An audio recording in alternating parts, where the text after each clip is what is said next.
WhatsApp guys, welcome back to our YouTube channel. जिस तरीके से स्पीड चल रही है मार्केट में, लोग पार्टिसिपेंट बढ़ते जा रहे हैं स्टॉक मार्केट में, लोगों की जो एंट्री है वो बढ़ती जा रही है और स्पेशली हर क्रिकेटर, हर एक्टर ये जरूर ऐड कर रहा है म्यूचुअल फंड सही है, म्यूचुअल फंड सही है, म्यूचुअल फंड सही है।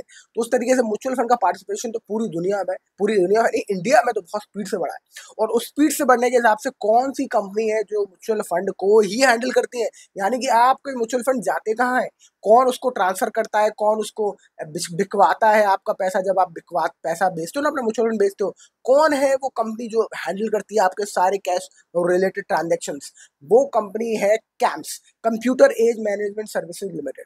अब ये जो कंपनी है, इसके अलावा और भी कंपनी है, पर इसके पास सबसे मोटा शेयर है भाई साहब।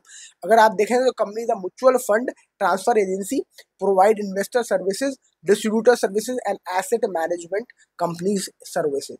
तो एसेट मैनेजमेंट कंपनी हो गई ना, जितने भी, जैसे आप बोलते हो एसबीआई का म्यूचुअल फंड खरीद लेते हैं या फिर एक्सेस म्यूचुअल फंड खरीद लेते हैं, तो ये एसेट मैनेजमेंट जो कंपनी है, उनका सारा काम ये देखती हैं कि कितने म्यूचुअल फंड आए इस कंपनी के पास, किसके नाम पे रखने हैं। तो ये सारा जो कंप्यूटर पे जो सारा काम होता है, आपके कहाँ म्यूचुअल फंड रखे गए, कितने इसके नाम पर हैं, कितने नहीं है, कितने इसने निकाल लिए, तो लगातार जो इसका पूरा जो डेटा मैनेज करती है वो ये कंपनी है, computer age management services. Right. अब इनका देखा जाए तो म्यूचुअल फंड कैटेगरी में ही इनका जो टोटल वो है वो 87% कब्जा है। 87% कब्जा सिर्फ और सिर्फ यही हैंडल कर रहे हैं। इनफैक्ट इनका जो रिसेंट टाई अप है वो जियो ब्लैक रॉक के साथ भी हो गया है। तो जियो ब्लैक रॉक बहुत बड़ा फंड लेके आने वाला है, बहुत बड़ा पैसा जियो ब्लैक रॉक फंड लेके आएगा अब मार्केट में, और वो फंड भी यही हैंडल करेंगे। तो उस हिसाब से इनको और काम मिलने वाला है। राइट। चलिए अब इसको चलते हैं, हम इसके रेशियो देखते हैं, इसकी कहानी देखते हैं, इसमें हो क्या रहा है। अब मार्केट कैप देखें तो 19,000 करोड़ की कंपनी, यानी कि मिड कैप की तरफ बढ़ गई है कंपनी, मिड कैप हो गई ऑलमोस्ट। करंट प्राइस 3,850 मोटा मोटा, और स्टॉक का price to earning ratio 42, book value 210। ROC और आरओई देख के तो आप खुश हो जाएंगे, आपकी बातें खिल जाएंगी।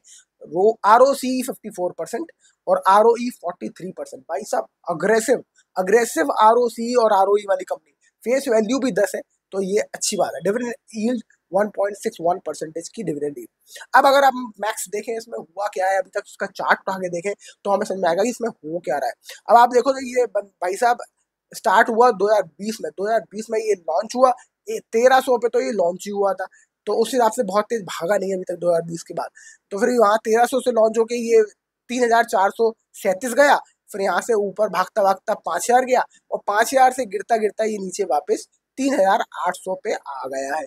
तो ये अब अच्छी बात है इसकी, चलो ये थोड़ा सा सस्ता हो गया, वरना 2024 में दिसंबर के आसपास ये अपना पीक बना रहा था, 5,000 के टच कर रहा था अपने आप को। तो ये अपने टॉप से तो थोड़ा सा गिर गया है। अब कंपनी के कॉन्स में तो इसमें कुछ दिख नहीं रहा, सब कुछ प्रो प्रो दिख रहा है कि सब कुछ बढ़िया है कंपनी, तो भैया सर्वगुण संपन्न है, डेट फ्री है, गुड आरओसी है, गुड आरओई है, बढ़िया हेल्दी डिविडेंड दे रही है, ये तो तो ठीक है। अब हम देखते हैं इसके सालाना रिजल्ट, और उससे हमें अंदाजा आएगा कि कहानी है क्या। सालाना इसके रिजल्ट देखें हम तो 2014 में इसका जो ऑपरेटिंग प्रॉफिट है वो था 62 करोड़, और अभी है 624 करोड़।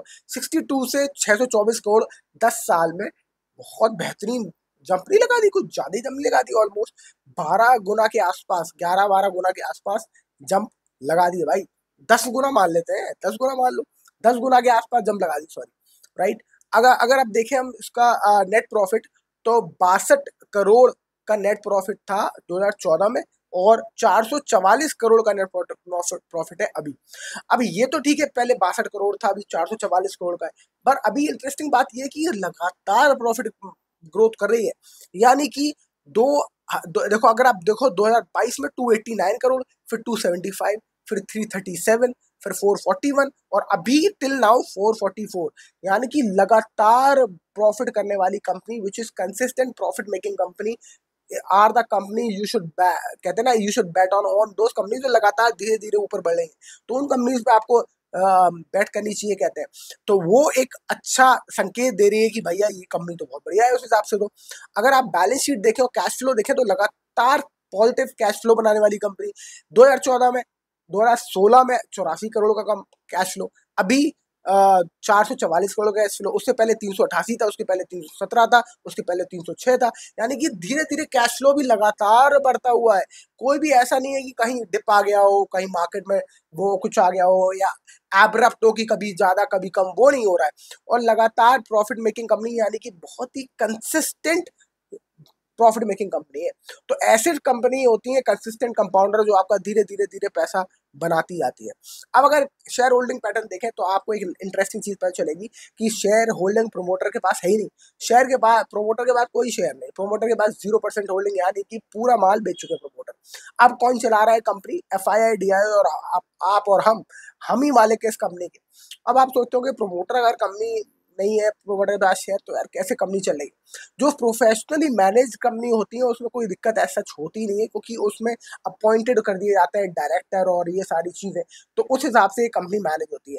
फाइनेंशियल इंस्टीट्यूशन इन्वेस्टर जो बड़ी इसमें होल्डिंग लेते हैं, वो ऑब्वियसली इसमें जो जिसकी बड़ी होल्डिंग होती है वो उसमें पार्टिसिपेट कर सकता है बड़े डिसीजंस को लेने के लिए। अब FII की देखें तो 52% की होल्डिंग, यानी कि सारा मोटा मोटा जो कंपनी है आधी, वो FII के हाथ में है। DII के पास 17% की होल्डिंग है और पब्लिक के पास 30%, यानी कि आप और हम DII से ज्यादा मोटी होल्डिंग रखते हैं इस कंपनी में।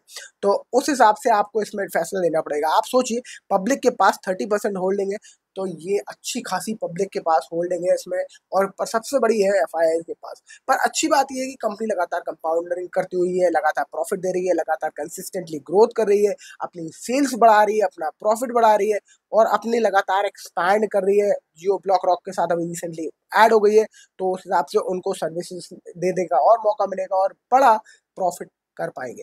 तो आई होप आपको इस वीडियो से मजा आया हो। ये कोई वीडियो रिकमेंडेशन नहीं है, आपको डिसीजन अपने दिमाग से लेना है। कैम्स एक अच्छा नाम है, एक अच्छा कंपनी लगती है मुझे, और मैं कई बार कैम्स के दफ्तर भी गया हूँ अपने म्यूचुअल फंड से, या म्यूचुअल फंड रिडीम करवाने चक्कर में, या कुछ कुछ कुछ नाम वाम चेंजेस करवाने में, कुछ कुछ चीजें रिगार्डिंग मेरे पापा के कुछ डॉक्यूमेंट्स थे उसके चक्कर में। तो मैंने उनके कैम्स के छोटे छोटे दफ्तर भी देखे कि वहाँ क्या होता है, कैसे होता है। तो मुझे थोड़ा सा आइडिया भी है इस कंपनी के बारे में। आप जाके चेक कर सकते हैं। Always you can always visit any company. अगर आपको लगता है कुछ भी इस कंपनी के बारे में जानना चाहता हूँ, ऑन ग्राउंड क्या काम कर रहे हैं, तो आपको जरूर जाना चाहिए बिफोर इन्वेस्टिंग, क्योंकि आपको बेटर आइडिया समझ में आता है कि ग्राउंड पे किस तरीके से काम करते हैं, इनका बिजनेस एग्जैक्टली है क्या। So that's it for this video. I hope you like the video. Yes, like, share and subscribe, and I will see you in the next. Thank you so much for watching. Bye bye.